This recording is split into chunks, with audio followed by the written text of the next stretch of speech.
ano ang pwede kong ikaso sa isang establishment na nag-treat sa akin at nasunog ang part ng katawan ko after ng treatment? I suppose, Attorney J, Naku, sa ito mga naman. derma siguro 'to, Oo, Attorney J, mga 'no? oo.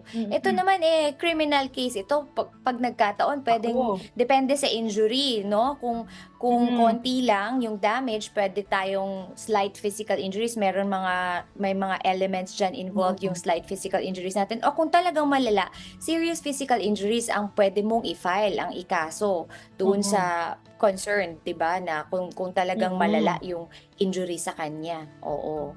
Naku, nakakatakot, Attorney J, kapagka ganyan. Siyempre ika'y pupunta sa mga ganyang establishments para nga ma-improve Mm, yung itsura 'no, yung pangangatawan. Tapos kung ikaw ay grabe naman yung nasunog, yung part ng katawan mo 'no. oo. So oo. Ako, paalala din sa ating mga kasambahay na naka-tune in siyempre make sure po na may license, yun pong gagawa sa inyo. Kasi ang dami Oo, ding maliliit na mga quote and quote clinic 'no na gumagawa ng ganitong skin treatment and so on and so forth. Kailangan po make sure po na may lisensya ang gagawa. Kasi po siyempre hindi siya simpleng task lang 'no kung aayusin or may gagawin sa inyong skin. Siyempre, napakahalagang, bagay niya na talagang pinag-aaralan niya ng mga medical experts.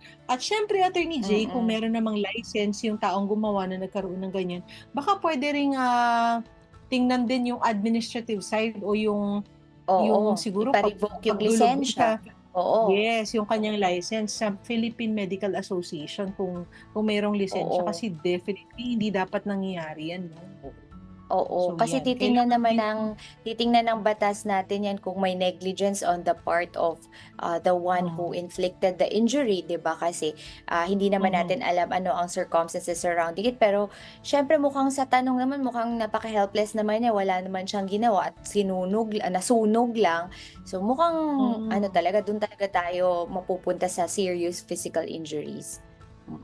Oo, tsaka talaga namang, ah, ano yan, nakakabagbag damdamin naman lalo na kung halimbawa, Attorney J, sa mukha mo 'no? Sa Siyempre mukha, naman 'di ba. oo. Oo, talaga namang Oo. depende rin siguro yung intensity kung saang parte ng katawan mo. Pero regardless of kahit saang parte, definitely puwedeng magkaroon ng pananagutan yung gumawa sa inyo. At, 'wag matakot siyempre, Attorney Mm, J. At paalala din, mag-ingat yung ating mga mm. kasambahay siyempre, oo, sa mga ganyang bagay din.